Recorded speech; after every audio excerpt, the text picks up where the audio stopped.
तो दोस्तों अभी हम खड़े हैं एक टावर क्रेन ऑपरेटर के साथ में, और ये गल्फ में सऊदी अरब के नेस्मा कंपनी में काम करते हैं और ये रियाद सऊदी अरब में रहते हैं। और इनसे हम सवाल करेंगे कि जो लोग भी टावर क्रेन ऑपरेटर हैं और वो लोग विदेश में सऊदी अरब, दुबई, कतर, ओमान किसी भी जगह पे जाने वाले हैं तो इंटरव्यू के वक्त कौन कौन सा सवाल इंटरव्यूअर इनसे पूछ सकता है। अगर आप टावर क्रेन ऑपरेटर है तो ये सवाल का जवाब आप लोगों को जरूर आना चाहिए। तो क्या क्या इंटरव्यूअर आपसे पूछ सकता है, ताहिर भाई आप ये बताइए कि अगर आप टावर क्रेन ऑपरेटर हैं, अगर आपको इंटरव्यू देना पड़े तो इंटरव्यूअर क्या क्या सवाल कर सकता है और एक टावर क्रेन ऑपरेटर को क्या क्या चीज मालूम होना चाहिए, ये बताइए मेरे व्यूअर जी। पहले तो इंटरव्यूअर पूछता है कि आपका एक्सपीरियंस कितना है, कौन कौन सी कंपनी का क्रेन चलाया हो। उसमें टावर क्रेन में टी होता है, लॉपिंग होता है, ये सब पूछते हैं। कितना टन का चलाया हो, कितना उसका बूम का लेंथ होता है, लास्ट में उसका बूम का जो लास्ट में कितना टन उठाते हैं, यही सब पूछते हैं। फिर झोल बन जाए, टावर क्रेन का झोल बन जाता है, कैसे उसको कंट्रोल करोगे। ऐसे झोल क्या होता है, ये कुछ समझ में ये हुक का मतलब जो उसका टावर क्रेन का हुक रहता है, ओके, वही नया जो ऑपरेटर जो नहीं जानते हैं उसको नचाते हैं तो उसमें क्या आदमी को चोट लग सकता है, झोल बनेगा क्रेन का।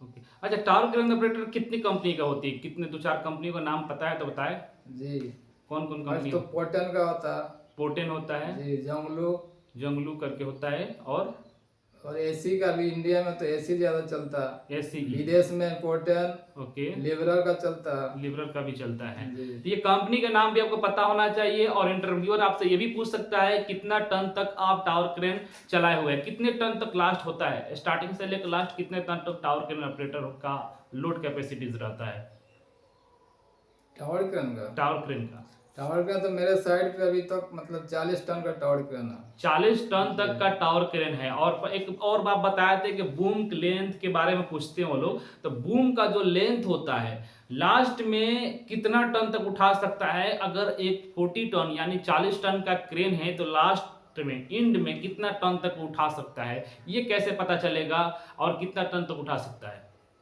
जी, उसका ऑपरेटर को मालूम होना चाहिए। केबिन में उसका मतलब जो ऑपरेटर चलाता है, ऑपरेट करता है, उसका केबिन में उसका मेनू चार्ट लगा रहता है। अच्छा, मेनू चार्ट लगा रहता है कितना मीटर में कितना टन तक उठा सकता है। जी। फिर भी आपका जो क्रेन था कितना टन का था? मेरा तो 25 टन 25 टन का था। तो लास्ट में आप कितना टन उठाते थे? वहाँ पे 5.5 टन का। 5.5 टन। आप केस कर सकते हैं दोस्तों, बूम का लेंथ कितना था आपका?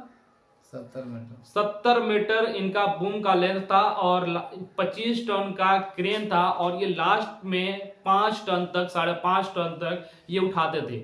और ये कैसे पता चलेगा? भाई ने बताया कि केबिन जो रहता है टावर क्रेन ऑपरेटर लोगों का, उसमें एक चार्ट लगा रहता है, उसमें सब कुछ लिखा रहता है कि कितने मीटर पर कितना टन आपको उठाना होता है। और इसके ऊपर ऑलरेडी एक सेफ्टी सर्टिफिकेट भी होता है, थर्ड पार्टी इंस्पेक्शन सर्टिफिकेट होता है। जो लोग आते हैं वो लोग सर्टिफाइड करते हैं, चेक करते हैं, और वो लोग थर्ड पार्टी सर्टिफिकेट देते हैं कि ये क्रेन का कैपेसिटी कितना है। जरूरी नहीं रहता है कि 40 टन का क्रेन है तो 40 टन ही लोड उठा ले, उससे कम ही रहता है, याद रखिएगा। और थर्ड पार्टी सर्टिफिकेट में भी सब कुछ मेंशन किया रहता है कि कितना बूम का लेंथ निकालेंगे तो कितना डिस्टेंस पर, कितना रेशियो पर कितना टन आप लिफ्ट कर सकते हैं। वो थर्ड पार्टी सर्टिफिकेट जो होता है, एक सेफ्टी सर्टिफिकेट होता है, उसमें सब चीज मेंशन किया रहता है।